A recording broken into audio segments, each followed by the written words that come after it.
Welcome, everyone. I am really excited to be able to start this series with you all. And I want to give a little bit of an intro into real estate investing, offer a really broad overview. So if someone if you all are already familiar with real estate investing, maybe this isn't the webinar series for you, but it might be good to have a refresher on the different types of real estate investing, different asset classes. And then each week we'll have a different topic, and then we'll go into a deeper dive. So this first week, just an intro. We'll cover every topic. We'll do a small overview. But then each week we'll have a deeper dive into more of the strategy of each type of real estate investing option. And then I'll also bring in guest speakers of people I know in this industry that have already been successful at that specific type of real estate investing style.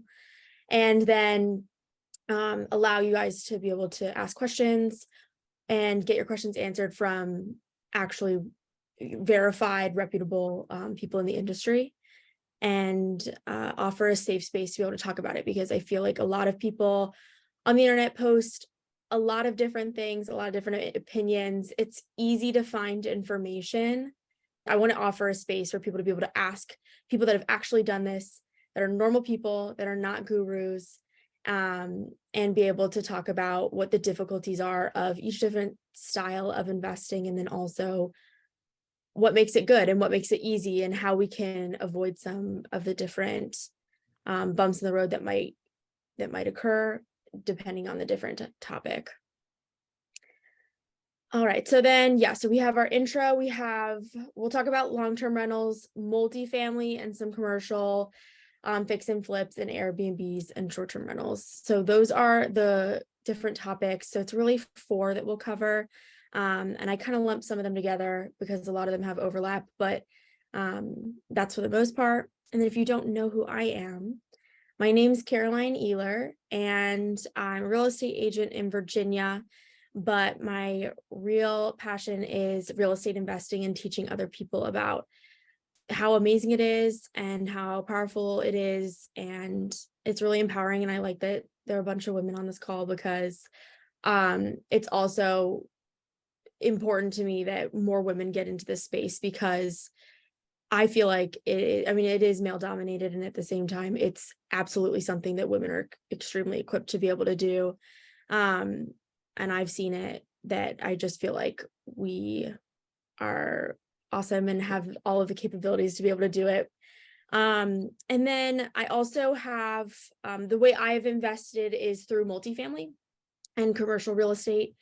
So I sell things like single family as a realtor, but I invest in commercial. And so I want to talk about that more. And we'll go into like what GP units are, if you don't know. But I have 390 GP units between 2 different deals, and 80 parking spots in one of those deals. It comes out to like 470-ish GP units if you count the parking spots. And I'm also in the Rod Cleve 4-year program, and also the boardroom. I got into that this year, which is super exciting. If you don't already follow me, go ahead and follow me on Instagram and Facebook as well, Caroline_real estate. And a little bit more about me. My goal this year was to get into real estate investing. And my goal was to acquire, my scary goal was 5 units.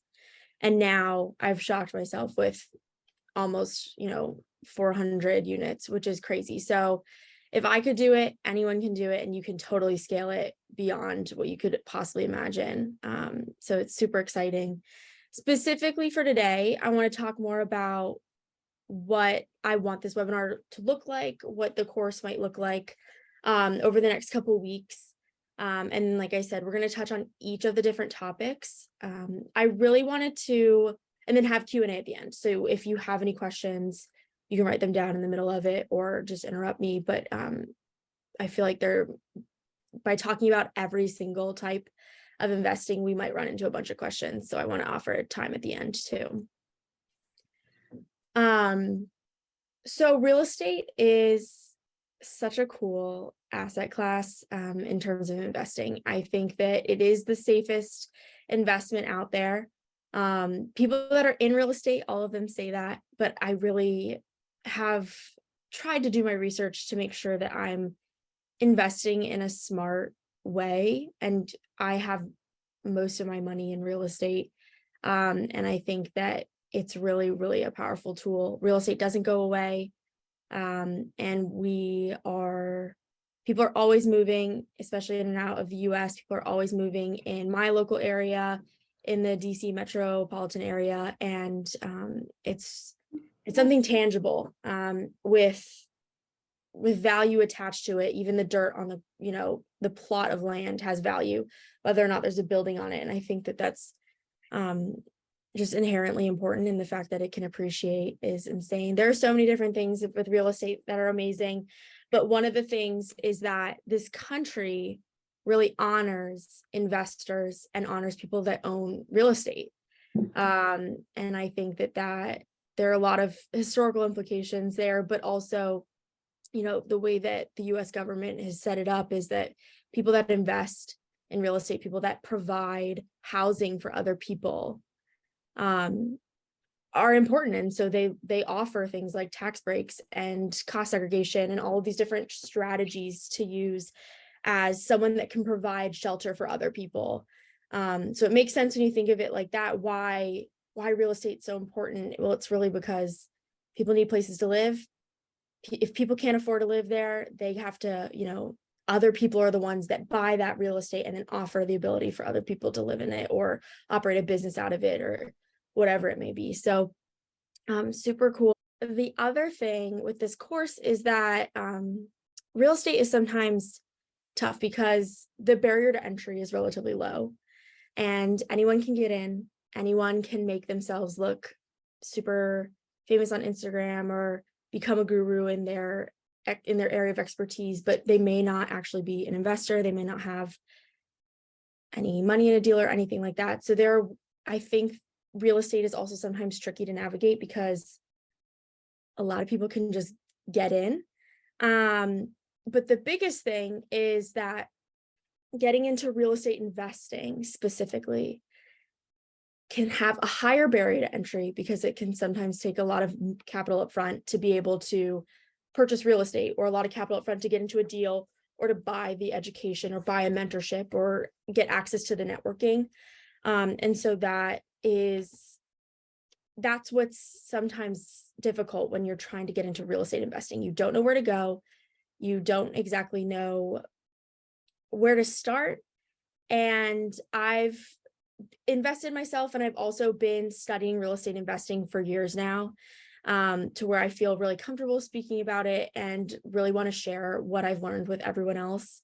Because if you're going to use your capital and put it into real estate or buy a really expensive mentorship program, it's probably best that you're in the type of real estate investing niche that you want to pursue long term, because you can't just not everyone can just buy the really expensive 10 grand, 20 grand program for real estate investing and just focus on one area. And then in a year you realize, no, shoot, I wish I had switched and done something else. So I want to be able to offer an overview for everyone to be able to see what piques their interest or what you might shy away from, so that you can eliminate one or two or three asset classes and really narrow down on a couple or just one that you want to focus on, so that you can take the time in 2023 to educate yourself, buy a mentorship program. It's the best way to speed yourself up. If you want to be an investor by the end of the year, join a mentorship program. It is costly, but that's, like I said, if there's a higher barrier to entry with real estate investing, it usually costs money. The education is not free. It's not available to everyone, unfortunately. And so I'm just trying to make more of it accessible, but also it's really a great way to speed things up because of the networking that a lot of that provides. All right. And then every week we'll have guest speakers, like I said, to be able to provide feedback. Okay, so the first one that we have to speak about tonight is the BRRRR method. and long-term rentals. And the BRRRR method is, it's an acronym. So it stands for buy, rehab, rent, refinance, repeat. And it is a style of long-term rentals. It's kind of specific, but I lump them all together. And long-term rentals typically mean that you own a piece of real estate and you are a landlord of that piece of real estate. So it could be a single family home, it could be an apartment or a townhouse. It could be, there are a lot of different things it could be. What it's not is it's not an Airbnb, it's not a beach house, and it's not, it's technically not anything with a lease shorter than 6 months, technically.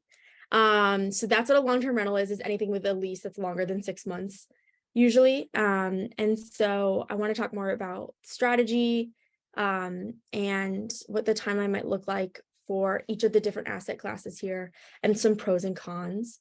Again, to just talk about the different types of investing, what you might want to go and take the time to research before we go and head into the next topic for the next week, and to be able to really start, I guess, honestly, to be able to talk about real estate investing around your phone so that your algorithms can send you more real estate related things, right? So buy, rehab, rent, refinance, repeat.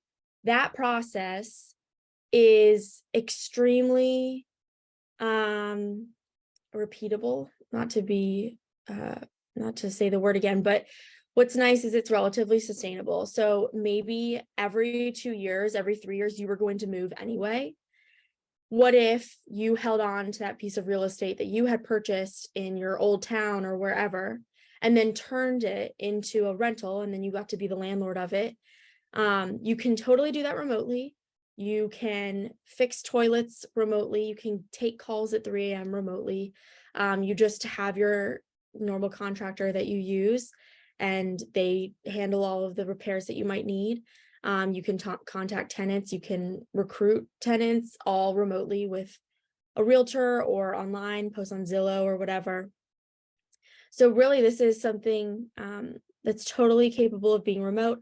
A lot of the different real estate strategies I'm going to present are able to be remote. So it's really, really empowering. There are advantages to being in person or being close to the real estate asset. But if they're not, and you need to fly somewhere or drive somewhere, it's also a tax write-off, right? So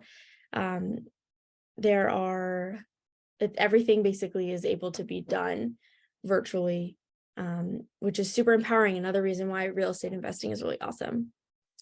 But what you can do is you buy buy the real estate, you can rehab it. So you're looking for something that's a value add property where you can buy where it's in one state, and you can then take time to improve it, whether that's improving the landscaping or the inside, or just fixing cosmetic things like paint, or doing a true gut. But instead of this being a fix and flip like you might see on HGTV, where they buy something really fast, they fix it really fast, and they sell it, you would be holding it because you're really looking for the cash flow. And the cash flow is different from it. We're not talking about necessarily just profit here. We're talking about monthly income when we talk about cash flow. So you're not looking for a quick sell. So like a fix and flip would be buying the house, fix it up, and then sell it very quickly for that profit, because you're looking for the value that it appreciated in a short-term fix and flip. And then with a long-term rental, it would be different because you're looking to rent it out and keep that monthly income going, keep a tenant in there for as long as you want. So it could be something like you just need a tenant in there for a year because you're going to go on some trip for a year or something like that. Or, you're doing the strategy where every couple of years you're buying a home, and then when you move away from that home, you rent it out to different people, and then you keep collecting your checks, your $200, $500 checks, profit from the expenses of running that property. I also, on every slide, put in a couple different real estate gurus specific to that strategy so that you can go and follow them. I've vetted them already. I watch them, I follow them. I think that they're all great and reputable, and offer a lot of really good advice for new, moderate, and experienced investors, for you to be able to follow and do your own research on your own time.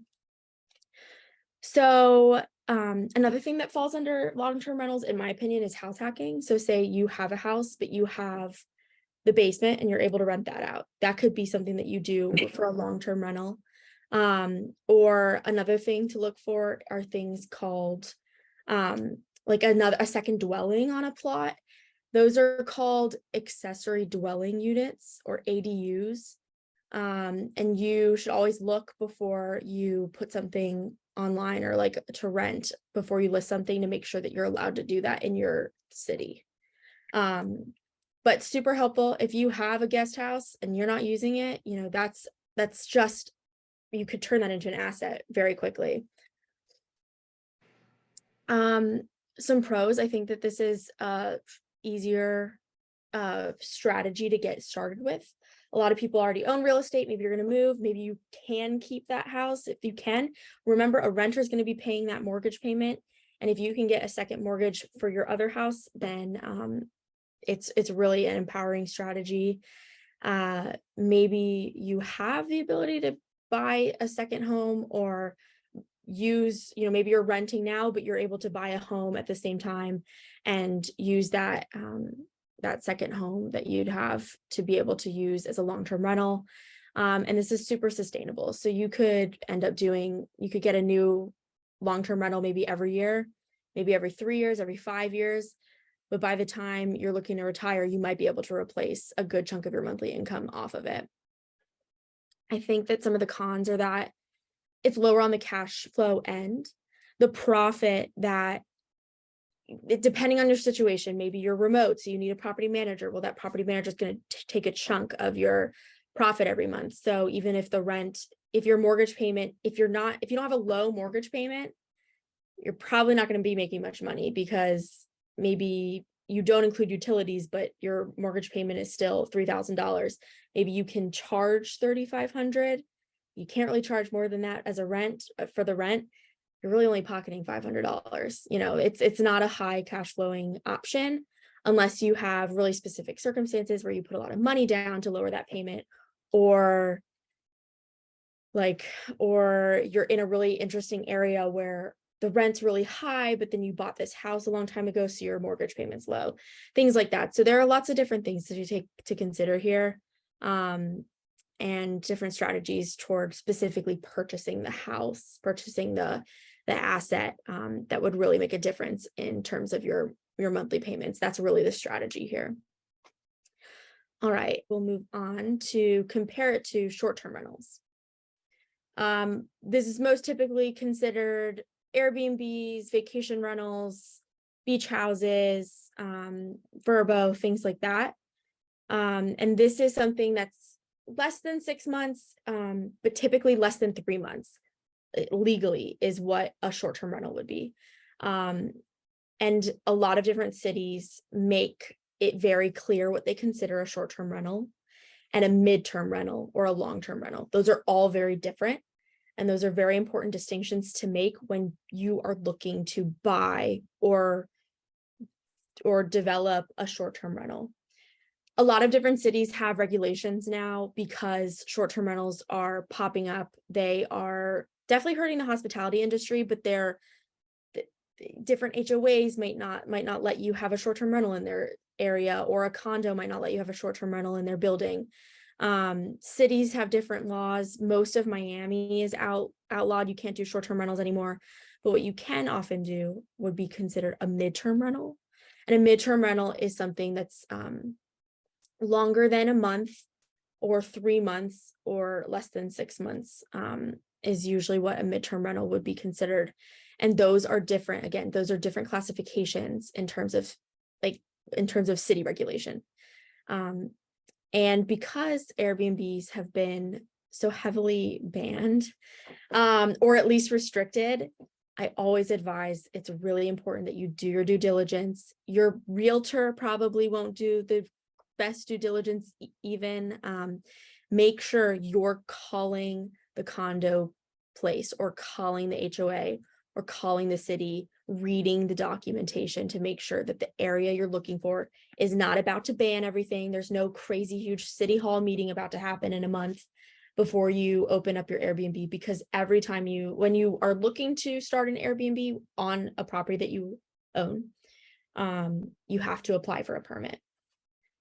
And that's the biggest problem with short-term rentals, I'd say, is the hoops that you have to jump through a lot of the times when trying to create one. But a massive pro is that they can be crazy cash flowing properties. You can cash flow ridiculous amounts in the thousands every month if you play your cards right, if you have a low enough mortgage payment or enough in a nice enough area that you can charge a lot more money per night and then end up selling out as many nights as you possibly can in a month. You can do pretty well with Airbnbs. So I've seen a lot of success with them. I've seen pain with them where someone has bought in a condo that they thought they were going to be able to do a short-term rental and then they couldn't. So then they really were focusing on things like 3 or 6 month leases instead. But it's just sometimes it can be tricky with that. And another pro of Airbnbs would be something called Airbnb rental arbitrage.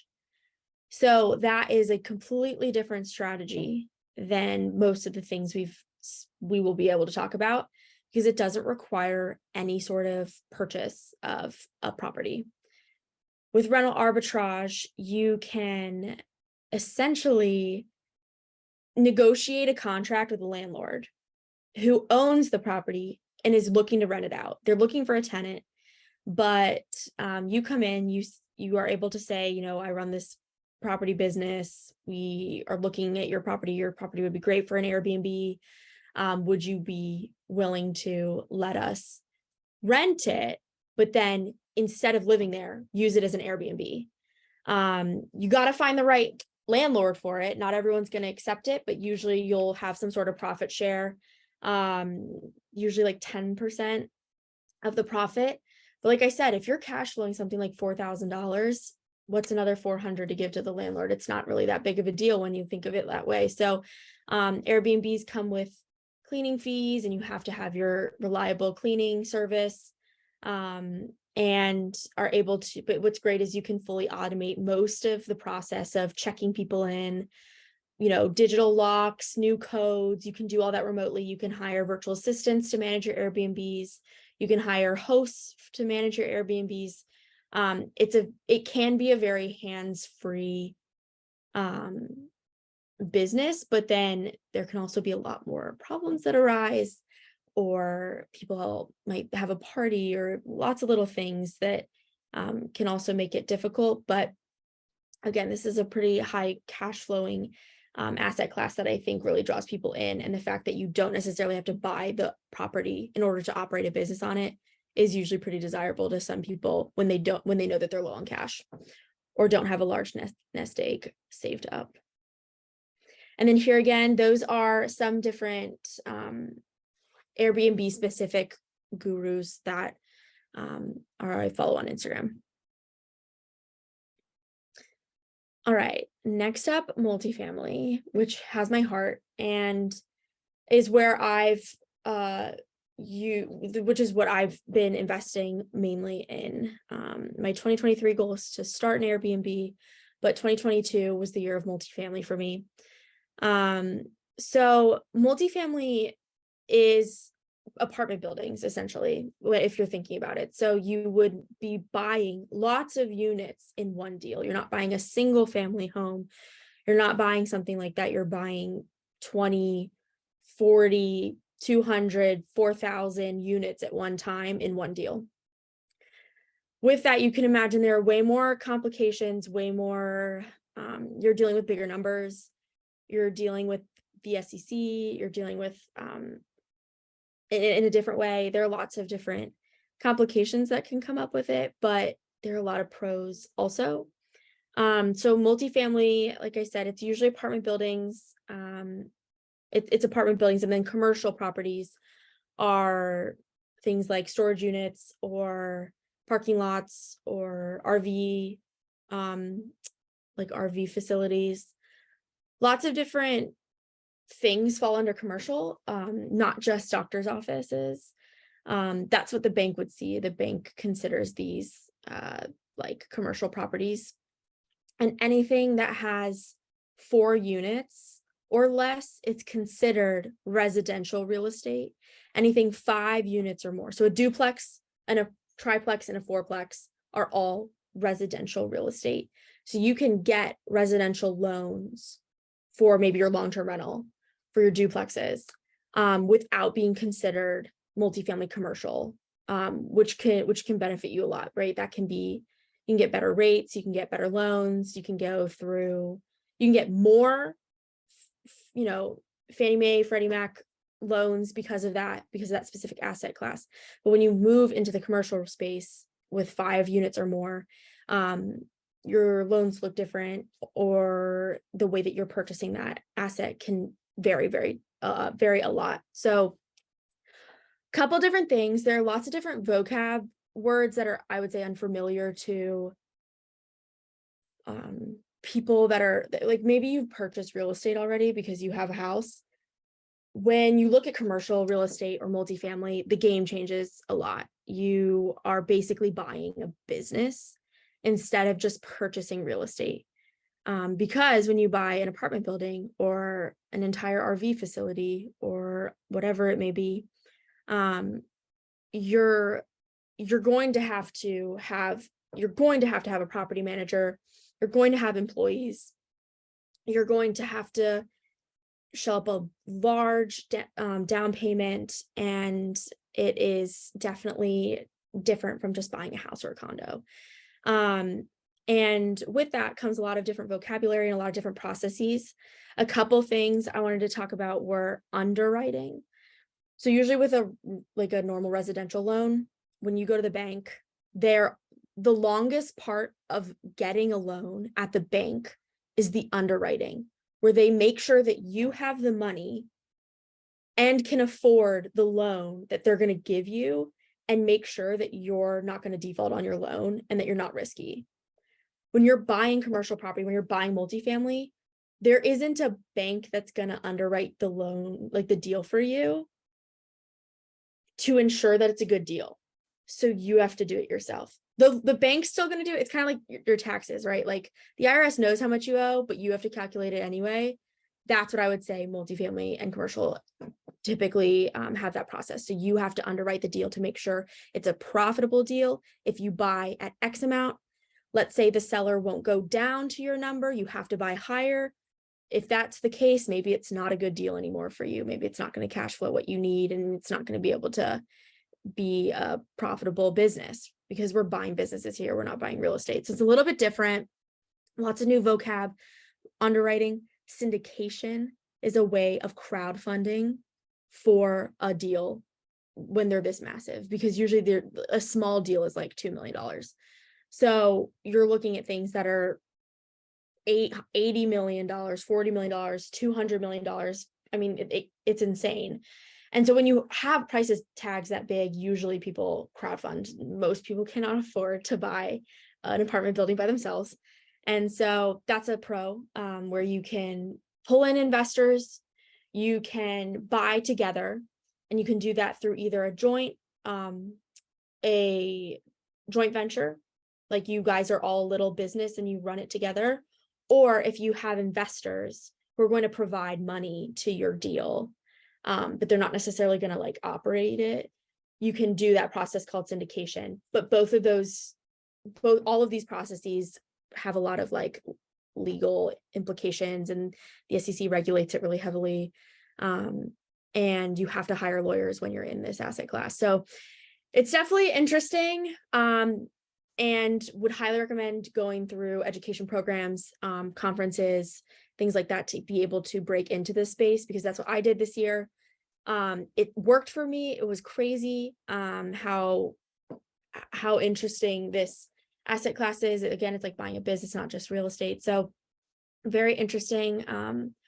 And that's how I own, 300 plus units at one time, is because it's only across 2 deals, but those deals had 216 units and 174. So you can get to higher numbers faster, but you're buying bigger pieces of real estate. And then the timeline is usually, so that's another vocab word, is full cycle. When a deal goes full cycle, it means that it went through the process of being bought, you held on to it, maybe it appreciated, and then you got to refinance it. You got to pull your money back out. And usually that goes into distributions toward all the investors in that deal, including yourself. And so when a deal goes full cycle, it means you've hit that sweet moment where you got your, a good chunk of your money either back or you made profit off of it. And so that usually that first refinancing moment takes years. It can take 3-5 years usually. And then you might hold the asset for 10, 15, 20 years. And every couple of years, you can always refinance again, and pull money back out, because the renters are paying down your loan payment on it over those couple of years. And then if you made your equity back, you can pull equity back out of it. So super interesting. This is not a course on refinancing, but a lot of real estate investing has really heavily relies on refinancing. So another topic definitely to research in your spare time, because there are so many nuances to it. Here are some different multifamily people in this space. Let's see if I missed anything. Oh, a couple cons. These deals are longer. So if you have business partners that maybe you're not in love with, you're stuck with them. Unless they sell their shares. Basically, in order to invest in a deal like this, you basically are buying shares into the business. Again, super different than just buying real estate, and you're legally bound to all of your investors if you did do syndication, the crowdfunding one, where sometimes you have to say, I'm not going to make money this month, I'm going to just give it to them because we need to make sure that they're making their money and they're happy. Yeah. The last thing we're going to cover today are fix and flips. Maybe you just call them flips. We've all seen the HGTV shows where everyone makes $1 billion off of just fixing up a house really quickly because it's super easy. And I want to shed light on the fact that it's not always easy, but it is a really powerful tool if it is a part of your investing strategy. This is where people make a lot of quick cash. And because I would say this is also an asset strategy, investing strategy that has a lower barrier to entry, because we've seen it on TV. We've seen it happen in front of us, and people understand how to fix up a house sometimes. So people think that it's simple to get into, but remember, all of these different investing strategies you can really see them as like running businesses. So fix and flips can be really difficult sometimes, and also saturated because there's a low barrier to entry. Similar to wholesaling. Wholesaling is a lot of work, and you got to know the right people. A lot of people try. It's quick cash. So a lot of times people, if they need just like quick money, they'll do a fix and flip. Seriously. I think some pros are that it's a repeatable business. Once you've done one, you can keep going. It's maybe harder to scale. Like, I don't think it's easy to have 5 projects at once. That's a lot of money you have in deals up front. That's a lot of money you don't have in your pocket. And if God forbid, they don't sell, you lose money pretty fast. So this is definitely an interesting strategy. I think it's risky. That's my opinion, but it can be addicting because you do get money pretty quickly when you do it well. I've seen it. It's not a simple thing to do if you're not going to scale. When you scale this business, it gets better, because if you did one house, let's say you did 1 or 2 houses a year, maybe you're buying at Home Depot. Maybe you just go, you get what you need, you make sure your contractors are good, they have the materials they need, and you have to project manage, but it's okay. I think that you end up doing a lot of work and you pay premiums for buying consumer materials. Fix and flips become the most profitable when you're doing a lot at one time. Maybe you have 5, 10, 15, 40 projects in a year. You hire a project manager. You're not the one doing it. You don't have to go to property sites.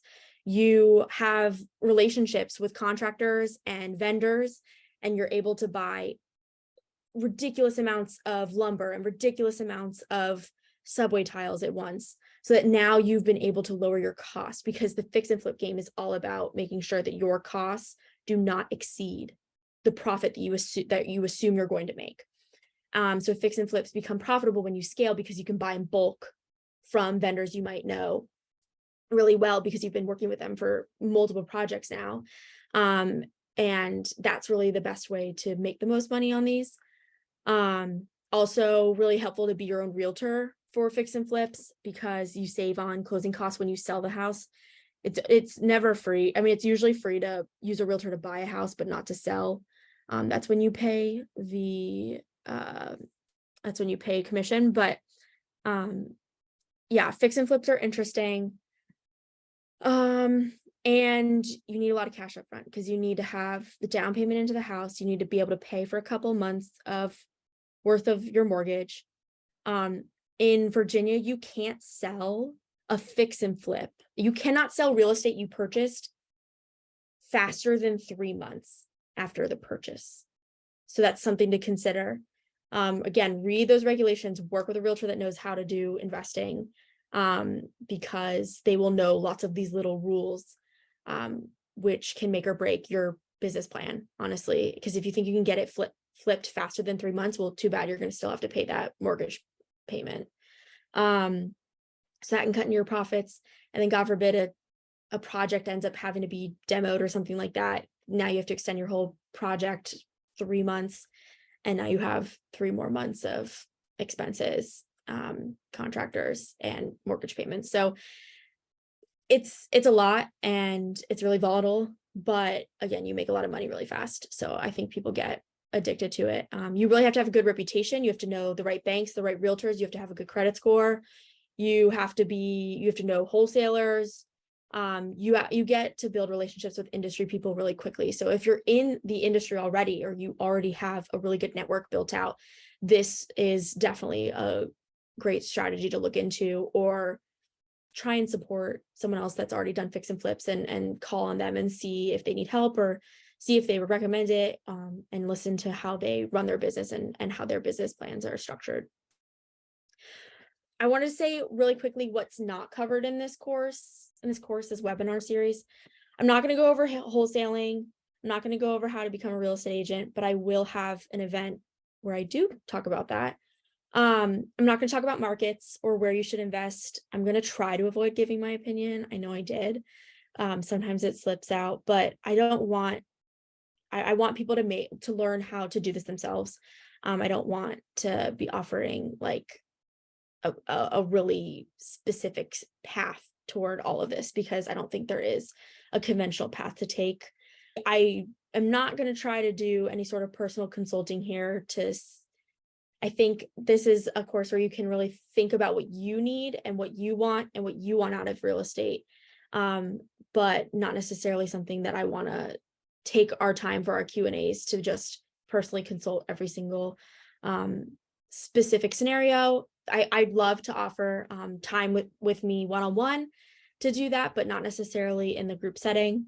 And then I'm also not going to talk about how to purchase real estate, because that is a whole nother process and will take us down rabbit holes that we don't need to go down to. So thank you all so much for listening. I'm really glad you all could join. I hope that the overview was helpful. Again, this is really intended so that you can make a decision on where you want to focus your efforts in 2023. Where do you want to invest in education or invest in research, and really drill down and be able to see yourself succeed and meet your goals and meet your real estate goals, where you you do finally start investing this year.